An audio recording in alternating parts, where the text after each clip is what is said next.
See, the wonderful thing of belonging to a church is we have two families. ஒரு நல்ல சபையை நாம் சார்ந்திருப்பது, சபையில் அங்கத்தினராக இருப்பதற்கு நல்ல ஒரு பலம் என்னவென்றால் நமக்கு இரண்டு குடும்பங்கள் இருக்கிறது. More human beings in the world have got only one family. உலகத்திலே பல மனிதர்களுக்கு ஒரே ஒரு குடும்பம் தான் இருக்கிறது. I have got two families. எனக்கு இரண்டு குடும்பங்கள் இருக்கிறது. In Bangalore. பெங்களூர்ல. One is my own family. ஒன்று என்னுடைய சொந்த குடும்பம். The church family. இன்னொன்று சபை என்ற குடும்பம். We are just like a family that we can help one another, just like in our own family. என்னுடைய சொந்த குடும்பத்தில் எப்படி நாங்கள் ஒருவருக்கு ஒரு உதவி செய்கிறோம், அதுபோல சபை என்ற குடும்பத்துக்கு வரும்பொழுது ஒருவருக்கு ஒரு உதவி செய்கிறோம். I'm sure many of you experience that in your local church too. உங்களில் அநேகர் உங்களுடைய ஸ்தல சபையில இதை அனுபவிக்கிறீர்கள் என்று நான் நிச்சயமா நம்புகிறேன். It's so easy to criticize so many things in the local church. This is like that, that is wrong, this is wrong. ஸ்தல சபையில இது சரியில்லை, அது சரியில்லை என்று சொல்லி குறை கூறுவது மிகவும் எளிது. There's no church that's perfect. எந்த ஒரு சபையுமே பூரணமான சபை இல்லை. For that matter, your family is also not perfect. அதே சமயத்தில் உங்கள் குடும்பமும் பூரணமான குடும்பம் இல்லை. God has not created perfect families or perfect churches anywhere. எங்கேயுமே தேவன் பூரணமான குடும்பத்தையோ பூரணமான சபையோ உண்டாக்கவில்லை. But there is a family that's willing to help you. ஆனால் உங்களுக்கு உதவி செய்வதற்கு மனமுள்ள ஒரு குடும்பம் காத்துக் கொண்டிருக்கிறது. You as a responsible member in that family, அந்த குடும்பத்திலே பொறுப்புள்ள ஒரு அங்கத்தினராக இருக்கக்கூடிய, help those who are younger to you in the church. சபையிலே உங்களை காட்டிலும் வயதிலே குறைவா இருக்கிறவர்களுக்கு நீங்க உதவி செய்ய வேண்டும். I mean, if you're 30-40 years old, 30-40 வயசு உங்களுக்கு ஆயிருக்குன்னா, and you know the problems that teenage boys have with sexual area. 10 பருவத்திலே 13 வயதிலிருந்து 19 வயது வரை உள்ள வாலிபர்கள் சந்திக்கக்கூடிய பாலியல் சம்பந்தமான பிரச்சனை என்னன்னு உங்களுக்கு தெரியும். You see so many young boys in your church of that age. அதே வயதிலே இருக்கக்கூடிய பையன்மார்களை சபையில நீங்கள் பார்க்கிறீர்கள். You know what their problem is. அவங்க பிரச்சனை என்னன்னு உங்களுக்கு நல்லா தெரியும். You had it yourself. ஏன்னா உங்களுக்கு அந்த பிரச்சனை வந்திருக்கிறது. So if you become friendly with them, அவர்களோடு கூட நீங்கள் நண்பர்களாய் மாறிவிட்டால், you can warn them of the dangers. அந்த அபாயங்களை குறித்து நீங்கள் அவர்களுக்கு எச்சரிப்பு கொடுக்கலாம். Maybe in your younger days you messed up your life by doing a lot of wrong things. உங்களுடைய வாலிப நாட்களிலே எவ்வளவோ காரியங்களை செய்து குழப்பி உங்கள் வாழ்க்கையை கெடுத்துக் கொண்டிருக்கலாம். You can protect these young people from making the same mistake. இப்பொழுது இந்த வாலிபர்கள் அதே தவறுகளை செய்வதிலிருந்து நீங்கள் அவர்களை பாதுகாக்கலாமே. That is a family. அதான் ஒரு குடும்பம். How can the elders do all this? How can the elders do all this for so many people? மூப்பர்கள் எப்படி இவ்வளவு பேருக்கும் இவ்வளவு பெரிய பணிகளை செய்ய முடியும்? The church is small church with 10 or 12 people, elders can take care of everything. சபையானது சிறிய சபையாய் 10-12 பேர் மட்டுமே இருக்கிறார்கள் என்று சொன்னால் மூப்பர் எல்லா பொறுப்பும் எடுத்துக்கொள்ளலாம். Some of our churches got 100-200 people. ஆனால் நம்முடைய சில சபைகளிலே 100-200 பேர் இருக்கிறார்கள். You can't burden the elders with all of them. எல்லா பொறுப்பையும் மூப்பர் மேலேயே போட்டுவிட்டு அவர்களை பாரப்படுத்த முடியாது. That's what happens in many churches. அநேக சபைகளில் இப்படிதான் நடக்கிறது. Somebody has got a toothache, they have to ring up the elders. யாருக்காச்சும் பல்வலி வந்தா உடனே மூப்பர் வரணும். How can they take care of all this? எப்படி அவர்கள் எல்லாவற்றையும் பொறுப்பெடுக்க முடியும்? We must say, you must say that you are available to help and encourage people. நீங்கள் என்ன சொல்ல வேண்டும்? ஜனங்களுக்கு உதவி செய்வதற்கு நான் தயாராக இருக்கிறேன் என்று பொறுப்பெடுக்க வேண்டும். You must be willing, even if you are not an elder. Nobody has to appoint you an elder. நீங்கள் மூப்பரா இல்லாவிட்டாலும் சரி, யாருமே உங்களை மூப்பரா நியமிக்க தேவையில்லை. நீங்களால் பொறுப்பெடுத்து செய்யலாம். The word elder itself means that you are just older than somebody else. Moopar, elder என்கிற வார்த்தையே என்னுடைய அர்த்தமே மற்றவர்களை காட்டிலும் நீங்கள் வயதிலே மூத்தவர், அவ்வளவுதான். Aren't there many people younger to you in the church? சபையிலே உங்களை காட்டிலும் வயதிலே குறைவானவர்கள் இல்லையா? Be a shepherd. நல்ல மேய்ப்பனாயிருங்கள். Be like a father to them. அவர்களுக்கு ஒரு தகப்பனை போல இருந்து விடுங்கள். Care for them. அவர்களுக்கு நீங்கள் பராமரிக்க கரிசனைப்படுங்கள். That is our responsibility as brothers in a church. சகோதரர்களாக இருக்கக்கூடிய நமக்கு இதுதான் நம்முடைய பொறுப்பா இருக்கிறது. And I believe that if we do that, இதை நாம் செய்தால் நான் நம்புகிறேன், we can really make our church strong, just like making a family strong. நம்முடைய குடும்பம் எப்படி வலிமையுள்ளதாய் மாறுகிறது, அதுபோல சபையும் வலிமையுள்ளதாய் மாற்ற முடியும். And the other thing which I said is the responsibility to share the word. இன்னொரு காரியத்தை நான் உங்களுக்கு சொன்னேன், வார்த்தையை பகிர்ந்து கொள்ளக்கூடிய ஊழியம். I told you there are two responsibilities. One is to shepherd the younger ones and the other is to share the word. ஒன்று உங்களை காட்டிலும் வயதிலே குறைவானவர்களுக்கு மேய்ப்பனா இருக்கக்கூடிய ஒரு ஊழியத்தை செய்வது, இரண்டாவது வார்த்தையை பகிர்ந்து கொள்ளக்கூடிய ஊழியத்தை செய்வது. God has given men the primary responsibility to share the word. ஆண்களுக்கு தேவன் வார்த்தையை பகிர்ந்து கொள்ளக்கூடிய பிரதானமான பொறுப்பை கொடுத்திருக்கிறார். Why? ஏன்? Please see 1 Timothy in chapter 2. 1 தீமோத்தேயு 2ஆம் அதிகாரத்தை பாருங்கள். And verse 12. 1 Timothy 2:12. 1 தீமோத்தேயு 2ஆம் அதிகாரம் 12ஆம் வசனம். I do not allow a woman to teach or to exercise authority over a man, but to remain quiet.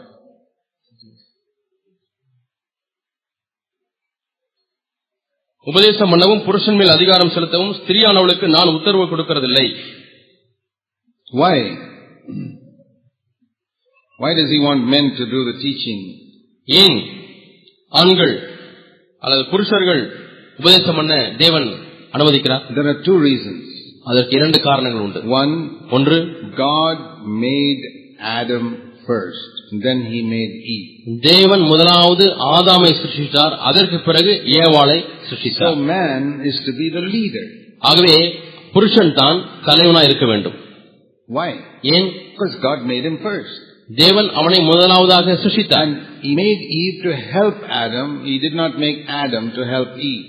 ஏவாளை ஆதாமுக்கு உதவி செய்ய முடியாது சிருஷ்டித்தார் ஒழிய ஆதாம் ஏவாளுக்கு உதவி செய்ய முடியாது சிருஷ்டிக்கவில்லை. Therefore a man should teach God's word. ஆகவே தான் ஒரு புருஷன் தேவனுடைய வார்த்தையை உபதேசிக்க வேண்டும். In the world they only think the man must be the head of the house and provide the money and earn money for the house.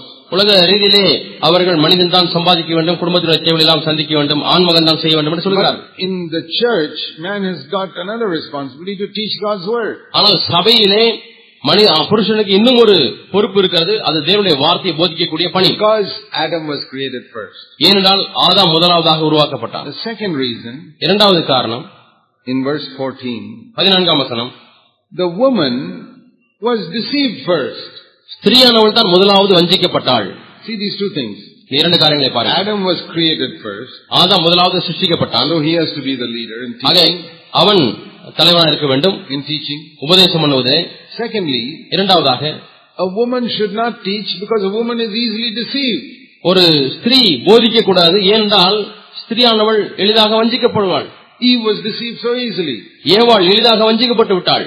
Adam was not deceived, it says. ஆதாம் வஞ்சிக்கப்படவில்லை என்று இங்கே சொல்லப்பட்டிருக்கிறது. You know that the devil never came to Adam as a serpent? உங்களுக்கு தெரியுமா, ஆதாமினிடத்திலே பிசாசு வரவில்லை. Why? ஏன் சர்ப்பமாக வரவில்லை? He is very clever. அவன் புத்திசாலியாக இருந்தான். He knows. சாத்தான் மிகவும் தந்திரமானவன், தெரியும். Easier to knock down the woman than the man. ஒரு ஆணை தள்ளிவிடுவதை பார்க்கலாம் ஒரு பெண்ணை எளிதாக வஞ்சித்து விடலாம் என்று சாத்தானுக்கு தெரியும். So why didn't he come as a serpent to Adam? ஏன் சர்ப்பமாக பிசாசு ஆதாமினிடத்திலே வரவில்லை? He came to the woman. அந்த ஸ்திரீனிடத்திலே தான் வந்தான். And deceived her. வஞ்சித்தான். Adam was not deceived. Adam வஞ்சிக்கப்படவில்லை. Adam just disobeyed. ஆதாம் கீழ்ப்படியாமல் போனான், அவ்வளவுதான். But Eve was deceived. ஆனால் ஏவாள் வஞ்சிக்கப்பட்டான். And that's why it says a woman should not teach in the church. இவைதான் ஸ்திரீயானவள் சபையில உபதேசம் பண்ணக்கூடாது என்று பார்க்கிறோம். That doesn't mean that woman doesn't have any responsibility. ஆகவே ஸ்திரீக்கு எந்த பொறுப்புமே இல்லை என்று பொருள் அல்ல. It says here in verse 15, she can bring up children. தன்னுடைய பிள்ளைகளை she's got to bear children. பிள்ளை பெற்றாளே என்று பார்க்கிறோம், பிள்ளைகளை பெறக்கூடிய பொறுப்பு. That is her ministry, that she can teach all those children. அதுதான் அவளுடைய ஊழியம். அவள் தன்னுடைய பிள்ளைகளுக்கு போதிக்க முடியும். I know a brother who had 12 children. எனக்கு ஒரு சகோதரரை தெரியும், அவருக்கு 12 பிள்ளைகள். He said my wife has got 12 disciples exactly like Jesus. இயேசுக்கு இருந்தது போல என்னுடைய மனைவிக்கு 12 சீஷர்கள் இருக்கிறார்கள் என்று அவர் சொன்னார். And she is doing the same ministry as Jesus did. இயேசு செய்த அதே ஊழியத்தை என்னுடைய மனைவி செய்கிறார்கள் என்று சொன்னார். So if you have 2 children, you know it's a great ministry to bring up 2 disciples of Jesus Christ. உங்களுக்கு 2 பிள்ளைகள் தான் இருக்கிறார்கள் என்று சொன்னால் இயேசு கிறிஸ்துவை போல 2 சீஷர்களை உருவாக்குவது ஒரு பெரிய பணி. We're not saying a woman doesn't have any ministry. ஆகவே ஒரு ஸ்திரீக்கு எந்த ஊழியமும் இல்லை என்று நாம் சொல்ல முடியாது. In the church, ஆனால் சபையிலே it's the man who must teach. புருஷன் தான் உபதேசம் பண்ண வேண்டும். What shall we do if the men in the church are lazy? இப்பொழுது சொல்லுங்கள், புருஷர்கள் சோம்பேறிகளாக இருந்து இந்த பணியை செய்யாவிட்டால் என்ன செய்வது? What shall we do? நாம் என்ன செய்யலாம்? That's a very sad thing. துக்கமான விஷயம். You know, in the Old Testament, God always wanted a man to be the leader. பழைய ஏற்பாட்டிலே ஆண்டவர் எப்பொழுதுமே ஒரு புருஷன் தான் தலைவனாக இருக்க வேண்டும் என்று விரும்பினார். Miriam was about 12 years older than Moses, but God chose Moses to be the leader. மோசேயை காட்டிலும் மீரியாமுக்கு 12 வயது மூத்தவளாய் இருந்திருக்கிறாள். ஆனாலும் மோசேயை தான் தேவன் தேர்ந்தெடுத்தார். Miriam was a very God-fearing lady. Miriam தேவனுக்கு பயந்த ஒரு பெண்மணியாக இருந்தார்கள். But she could not be the leader of the Israelites. ஆனாலும் இஸ்ரவேல் ஜனங்களுக்கு அவர்கள் ஒரு தலைவியாய் இருக்க முடியவில்லை. And there were many other people like that who had good sisters, but they couldn't be the leaders of. இப்படி நல்ல சகோதரர்களாய் இருந்த அநேகர் இருந்தார்கள், ஆனாலும் அவர்கள் தலைவர்களாய் இருக்க முடியவில்லை. God always kept a man to be the leader. எப்பொழுதுமே ஒரு புருஷன் தான், ஒரு ஆண்மன் தான் தலைவனாக இருக்க வேண்டும் என்று தேவன் விரும்புகிறார். எப்பொழுதுமே. But there was one period in Israel's history. ஆனால் இஸ்ரவேலுடைய சரித்திரத்திலே ஒரு காலகட்டம் இருந்தது when God could not find any man. எந்த மனிதனையும் தேவனாலே கண்டுபிடிக்க முடியவில்லை. I want you to see that. இதை நீங்கள் பார்க்க வேண்டும் என்று விரும்புகிறேன். We read in the book of Judges, நியாயாதிபதிகளின் புத்தகம் chapter 4. 4ஆம் அதிகாரம். The sons of Israel did evil in the sight of the Lord. இஸ்ரவேல் ஜனங்கள் கர்த்தருடைய பார்வையிலே பொல்லாப்பானதை செய்தார்கள். So the Lord punished them by delivering them into the hand of the king of Canaan. ஆகவே கானான் தேசத்தின் ராஜாவுக்கு கீழாக அடிமைத்தனப்படும்படியாய் தேவன் அவர்களை விட்டுவிட்டார். And the sons of Israel, verse 3, cried to the Lord. 3ஆம் வசனத்திலே பார்க்கிறோம், இஸ்ரவேல் புத்திரர் கர்த்தரை நோக்கி முறையிட்டார்கள், கூக்குரலிட்டார்கள். For how long? எவ்வளவு நாட்களாக? Verse 3, 20 years. 20 வருஷம் கூக்குரலிட்டார்கள். 20 years God was looking for a man. Can I find a man? Can I find a man? 20 வருஷங்களாக தேவன் ஒரு தலைவனை, ஒரு புருஷனை தேடிக்கொண்டே இருந்தார். Now earlier on, whenever the children of Israel cried, God always raised a man. அதற்கு முன்பாக எப்பொழுதெல்லாம் மக்கள் கூக்குரலிட்டார்களோ அப்பொழுது தேவன் ஒரு மனிதனை எழுப்பினார். See chapter 3 verse 15. 3ஆம் அதிகாரம் 15ஆம் வசனம். When the sons of Israel cried to the Lord raised up a deliverer for them, Ehud the son of Gera. இஸ்ரவேல் புத்திரர் கர்த்தரை நோக்கி நியாயாதிபதிகள் 3:15 கூப்பிட்ட போது கர்த்தர் அவர்களுக்கு பென்யமீன் கோத்திரத்தானாகிய கேராவின் மகன் ஏகூத் என்னும் இரட்சகனை எழும்ப பண்ணினார். And before that, அதற்கு முன்பு verse 9, when the sons of Israel cried to the Lord raised up a deliverer for them, Othniel the son of Kenaz. இஸ்ரவேல் புத்திரர் 9ஆம் வசனம். கர்த்தரை நோக்கி கூப்பிட்ட போது கர்த்தர் இஸ்ரவேல் புத்திரரை ரட்சிக்கும்படி காலேபின் தம்பியான கேனாசுடைய குமாரனாகிய ஒத்னியேல் என்னும் ஒரு இரட்சகனை அவர்களுக்கு எழும்ப பண்ணினார். And then after Othniel, then came Ehud. Then after that again the children of Israel cried to the Lord. ஆக ஏகூதுக்கு பிறகு மீண்டும் இஸ்ரவேல் ஜனங்கள் கர்த்தரை நோக்கி கூக்குரலிட்டார்கள். And verse 31, God raised up Shamgar. 31ஆம் வசனத்திலே சம்காரை தேவன் எழுப்பினார். Then after some years, சில ஆண்டுகள் கழித்து again the Israelites got into captivity. மீண்டும் இஸ்ரவேல் ஜனங்கள் அடிமைத்தனத்துக்கு உட்பட்டார்கள். Chapter 4, they were stuck for 20 years. 4ஆம் அதிகாரத்திலே பார்க்கிறோம், அநேக ஆண்டுகளாக அடிமைத்தனத்தில் 20 years in verse 3. 3ஆம் வசனத்திலே பார்க்கிறோம், 20 வருஷம் கொடுமையாய் ஒடுக்கப்பட்டார்கள். They cried to the Lord looked for a man for 20 years. அவர்கள் தேவனை நோக்கி கூக்குரலிட்டார்கள். ஆனால் 20 ஆண்டுகளாக தேவன் மனிதன் எழுப்புவான் என்று பார்த்துக் கொண்டே இருக்க தேடிக்கொண்டே இருக்கிறார். What did he do? அவர் என்ன செய்தார்? He finally chose a woman. கடைசியாக ஒரு ஸ்திரியை தேவன் தேர்ந்தெடுத்தார். Her name was Deborah, verse 4. அந்த ஸ்திரியுடைய பெயர் 4ஆம் வசனத்திலே பார்க்கிறது போல தெபோராள். Why did he choose Deborah? ஏன் தெபோராளை ஆண்டவர் தேர்ந்தெடுத்தார்? And the interesting thing is, she had a husband. His name, verse 4, was Lapidoth. அவனுக்கு ஒரு புருஷன் இருந்தான். அவனுடைய பெயர் லபிதோத். Verse 4. 4ஆம் வசனத்திலே பார்க்கிறோம், லபிதோத். But God couldn't choose Lapidoth. தேவன் லபிதோத்தை தேர்வு செய்ய முடியவில்லை. Deborah was judging Israel. She sat under the palm tree, verse 5, and all the people of Israel came to her and she was judging. பேரீச்ச மரத்தின் கீழே தங்கியிருந்த அங்கே இஸ்ரவேல் புத்திரரை நியாயம் விசாரித்தாள் என்று 5ஆம் வசனத்திலே வாசிக்கிறோம். And what was Lapidoth doing? லபிதோத் என்ன செய்து கொண்டிருந்தான்? He was cooking the food at home. வீட்டில் சமைத்துக் கொண்டிருந்தான். And he was looking after the small babies. சின்ன குழந்தைகள் எல்லாம் பொறுப்படுத்திக் கொண்டு அவளை தாளாட்டி கொண்டிருந்தான். Bathing the babies and taking them to the toilet and all that. He was doing that. குழந்தைகளை குளிக்க வைத்து அவர்கள் ஒன்னுக்கு மனம் பொன்னால் அவளை கழுவிவிட்டு இந்த வேலையெல்லாம் செய்து கொண்டிருந்தான்.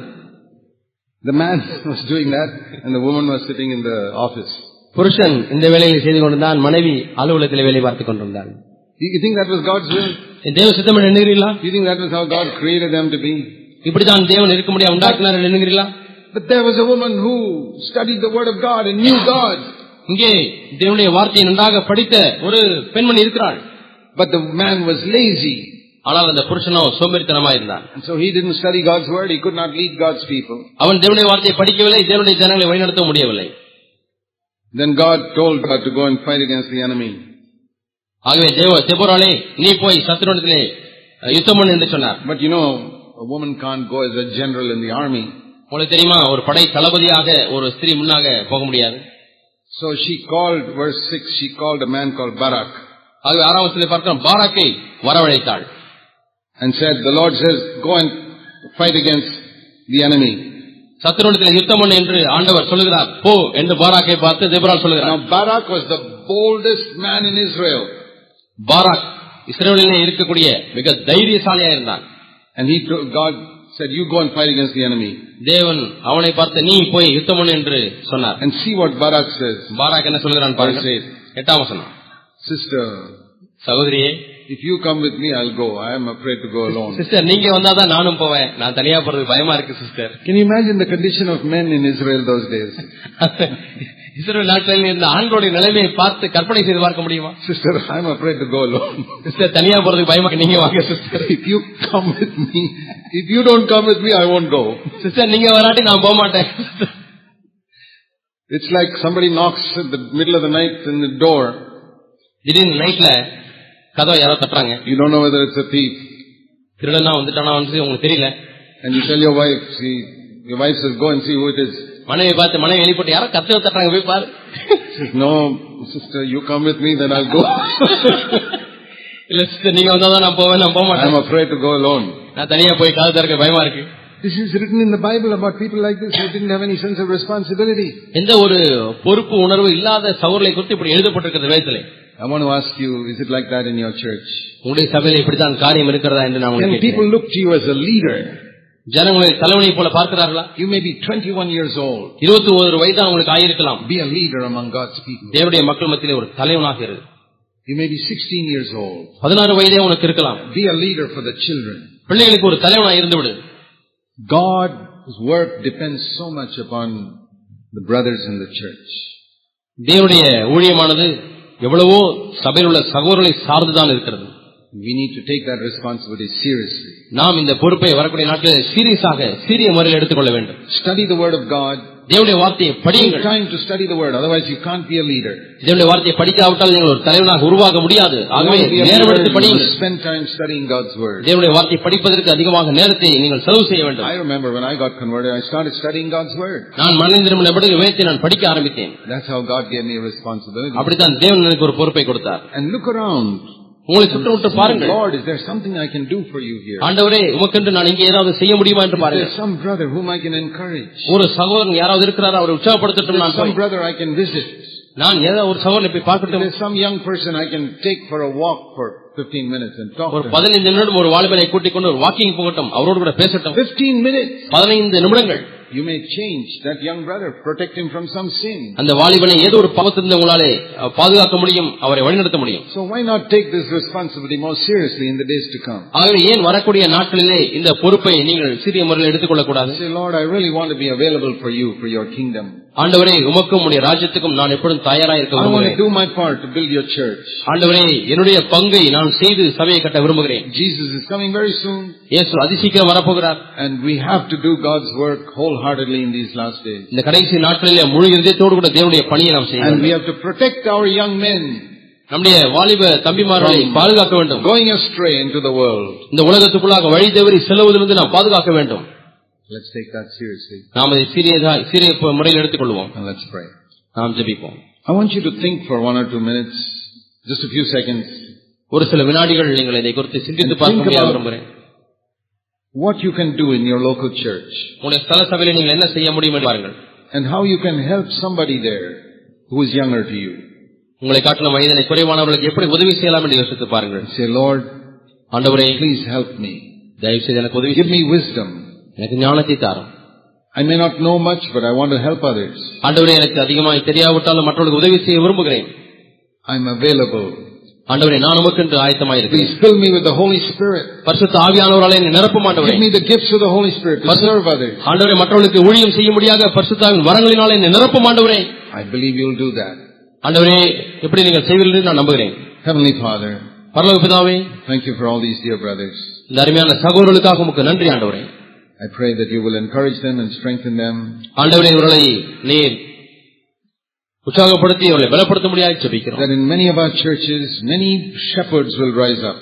ஆண்டவரே, நம்முடைய பல சபைகளிலே கர்த்தாவே அநேக மேய்ப்பர்கள் எழும்படியாக ஜெபிக்கிறோம். That we will be shepherds to our own boys in our own home. ஆண்டவரே, எங்களுடைய சொந்த குடும்பத்திலே இருக்கக்கூடிய பிள்ளைகளுக்கு பையன்மார்களுக்கு ஆண்டவரே நாங்கள் மேய்ப்பர்களாக இருந்து விடட்டும். We live in such evil days.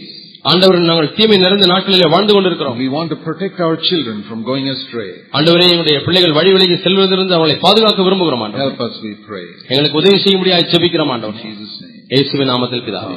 Amen.